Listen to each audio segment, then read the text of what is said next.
Estimados alumnos, en esta cápsula vamos a estudiar lo referente al ejercicio de los derechos subjetivos y al denominado abuso del derecho.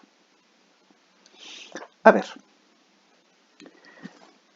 la pregunta que debemos hacernos en este minuto es si el titular de un derecho subjetivo, por el hecho de ser titular, puede ejercer este derecho sin limitante,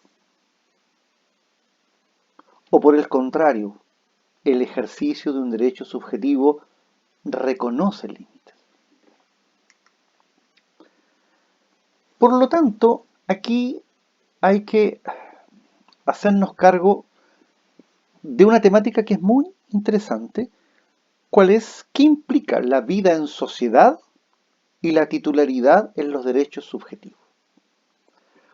¿Puede el titular de un derecho usar de este derecho, gozar de este derecho y disponer de este derecho sin limitación? A este respecto hay que realizar una evolución histórica. Inicialmente, en los albores de la construcción social, se decía, mire, quien ostenta o es titular de un derecho no tiene límites en su ejercicio. Por lo tanto, lo podía ejercer con total y absoluta libertad. Sin embargo, esta postura, con el paso del tiempo, fue cediendo a lo que hoy día conocemos como la teoría del abuso del derecho, que fue estructurada a partir de la experiencia en Alemania y en Suiza, donde se dijo, mire, la vida en sociedad nos confiere derechos, pero nos impone deberes.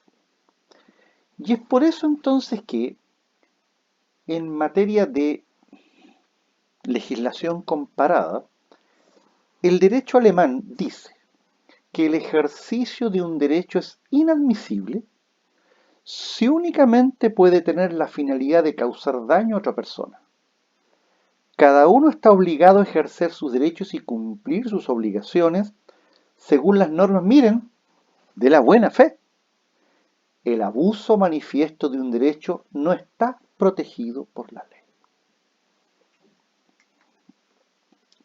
Nuestra Corte Suprema ha resuelto que el ejercicio de un derecho debe tener por límite la satisfacción de un interés serio y legítimo, y que no cause daño o perjuicio a otra persona. En consecuencia, según nuestro máximo tribunal, habrá abuso del derecho cuando el contenido de la acción cause un daño patrimonial al tercero. El abuso en general es un acto calificado por el resultado.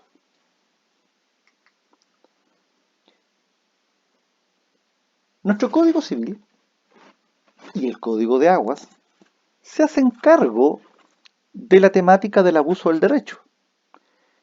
Y por ejemplo, en materia societaria, el artículo 21.11, a propósito de la renuncia a una sociedad, dispone que se entiende que renuncia de mala fe el socio que lo hace para apropiarse una ganancia que debe pertenecer a la sociedad.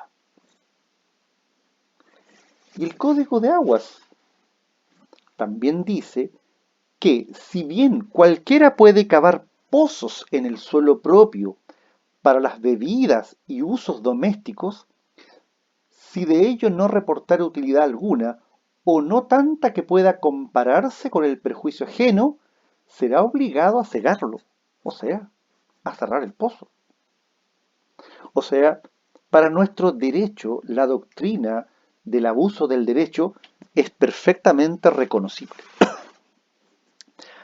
Entonces, teniendo claro que los derechos no pueden ser ejercidos de manera abusiva, cabe preguntarse, ¿cuál es el umbral entre el legítimo ejercicio de un derecho y el ejercicio abusivo?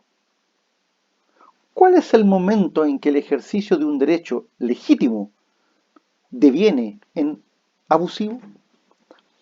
A este respecto se han propuesto algunas respuestas. Hay criterios subjetivos y hay criterios objetivos. El criterio subjetivo dice que para estar en presencia de abuso del derecho debe configurarse en el titular una actuar o una acción o omisión culpable o dolosa. Por lo tanto, si hay dolo o hay culpa, el ejercicio del derecho es abusivo. En cambio, para otros, bajo un criterio objetivo, habría abuso del derecho cuando éste no se ejerce de acuerdo a la función social de ese derecho. Efectos de la declaración de abusibilidad. Primero, si se declara que un derecho ha sido ejercido de manera abusiva, se va a privar de efectos al acto abusivo, declarándolo inoponible, es decir, no me va a afectar, no me va a comprometer a la persona que ha pretendido perjudicar. 2. Se producirá un efecto inhibitorio de nuevas conductas que constituyen abuso, o se dispondrá el cese de ellas si se trata de actos que persistan en el tiempo. O sea, declarada la abusividad de un derecho, parece del todo razonable que la persona que lo ha ejercido de modo abusiva no debería persistir en esa conducta. Y si se han producido daños o perjuicios, no cabe la menor duda que corresponde la indemnización de los mismos. Ahora, no obstante que nosotros estamos en la postura y en la tesis de que los derechos no pueden ser ejercidos de modo abusivo, hay algunos derechos en nuestro ordenamiento jurídico que sí se pueden ejercer incluso con lógicas de abusividad, y que son aquellos derechos que se han denominado derechos absolutos. Son muy pocos, contados, pero en que la ley no se cuestiona un posible ejercicio abusivo. ¿Cuáles son estos derechos? Primero, el derecho de todo padre o madre de oponerse al matrimonio de un hijo menor de 18 años y mayor de 16. Cuando un adolescente entre 16 y 18 desea contraer matrimonio porque está profundamente enamorado, la ley dice, mire, se puede casar, pero para poder casarse necesita del consentimiento de su padre o de su madre. Si su padre o su madre se oponen, no hay matrimonio. Aquí no cabe la posibilidad de que ese adolescente vaya donde un juez para que el juez califique la negativa. No. O vaya al registro civil, o vaya a la FIFA. No, no. No hay matrimonio. Ahora, los padres podrían ir absolutamente en contra del querer de su propio hijo. O sea, los padres pueden estar perfectamente conscientes de que su hijo está enamorado, que quiere casarse, pero ellos pueden oponerse y no necesitan justificar la razón. Segundo derecho, absoluto, el derecho a disponer de una parte de los bienes por testamento con absoluta libertad. O sea, la llamada cuarta de libre disposición es un derecho absoluto. El testador puede determinar con absoluta libertad a quién le asigna esa porción de bienes. No necesita justificarlo y no necesita un permiso, una autorización o una dispensa. Él verá a quién se lo deja. Otro derecho. El derecho de cada comunero en una comunidad, en una sucesión, a pedir la división del haber común. O sea, no se necesita esperar 6 meses, 8 meses, un año. El comunero en una comunidad puede pedir la partición o división común en cualquier minuto, sin tener que explicar las razones que justifican su planteamiento. Ustedes tienen en estas láminas de la 146 en adelante hasta la 149 jurisprudencia sobre abuso del derecho. Por favor, lo mismo que he reiterado en clases o cápsulas anteriores, lean esto. ¿Por qué? Porque esto les va a permitir a ustedes reafirmar lo que hemos planteado, pero al mismo tiempo me va a servir a mí para controlar en su oportunidad esta materia. Es muy importante que ustedes se acostumbren a leer sentencias judiciales, porque de esa manera se van a poder dar cuenta cómo el derecho cobra vida. Límites a los derechos subjetivos. Los límites a los derechos subjetivos pueden estar en el mismo derecho, y hablamos de límites intrínsecos, o bien los límites pueden estar cuando el derecho entra en juego con los restantes titulares, es decir, cuando el derecho se desenvuelve en la sociedad. Y ahí hablamos de límites extrínsecos. Los intrínsecos pueden ser, los límites intrínsecos pueden ser vinculados a la buena fe o a la función social del derecho. En cambio, los extrínsecos pueden ser asociados a la buena fe de los terceros, los llamados derechos concurrentes y finalmente las hipótesis de colisión de derechos. Como dije, límites intrínsecos son los que están en el derecho mismo. Los extrínsecos se presentan cuando el derecho subjetivo se pone en movimiento, cuando se desenvuelve en el medio social. Los intrínsecos. ¿Cuáles son? Primero, los que se derivan de la buena fe. Y ahí ustedes tienen un conjunto de normas jurídicas que constituyen límites intrínsecos a los derechos subjetivos vía buena fe. Y los determinados por la función social también tienen ustedes un conjunto de disposiciones. ¿Qué es lo que les pido?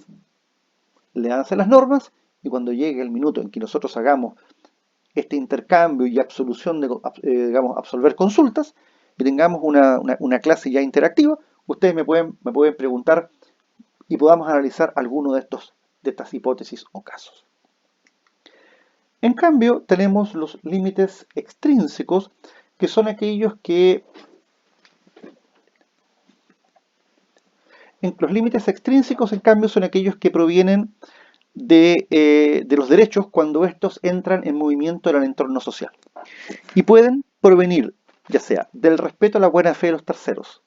Ustedes recordarán que cuando vimos el principio de autonomía de la voluntad, uno de los límites era los legítimos derechos de los terceros. ¿Qué quiero decir con esto?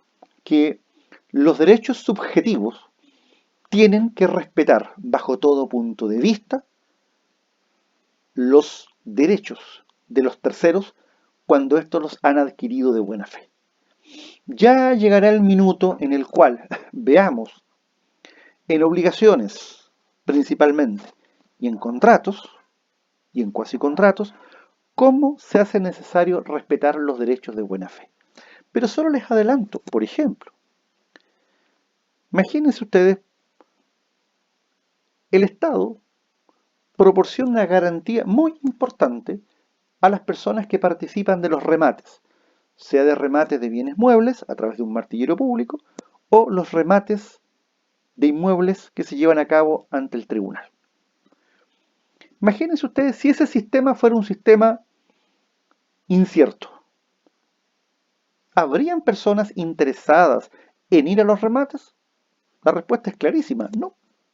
Nadie participaría. Entonces, el sistema descansa en la idea de que si se han observado un conjunto de ritualidades, requisitos externos, formas, los terceros que participan en los remates judiciales tienen la tranquilidad de que han adquirido algo de manera saneada y que su derecho va a ser respetado. Entonces, por lo tanto, ahí tenemos un clarísimo ejemplo donde las relaciones jurídicas, los derechos subjetivos, tienen que proteger a los terceros. Después también tenemos límites derivados de la concurrencia de derechos. ¿Qué pasa, por ejemplo, si sobre un bien determinado concurren varios derechos? Aquí hay que entender que cuando concurren sobre un mismo bien varios derechos, es posible que estos derechos tienen que armonizarse, porque si estos derechos no se armonizan, vamos a tener un problema. Entonces, la pregunta es, ¿qué ocurre cuando sobre un mismo bien concurre más de un derecho? Por ejemplo, el derecho del nudo propietario con el derecho del usufructuario. Ahí tenemos dos titulares, el titular de la nuda propiedad y el titular del usufructo. En esos casos, es clarísimo que esos derechos pueden perfectamente coexistir, concurren y se van a limitar de manera razonable. Y la ley establece derechos para unos, obligaciones para el otro, y así recíprocamente. Y finalmente están los llamados, las denominadas, los límites extrínsecos por colisión de derechos. Esto lo vamos a dejar para una última y brevísima cápsula.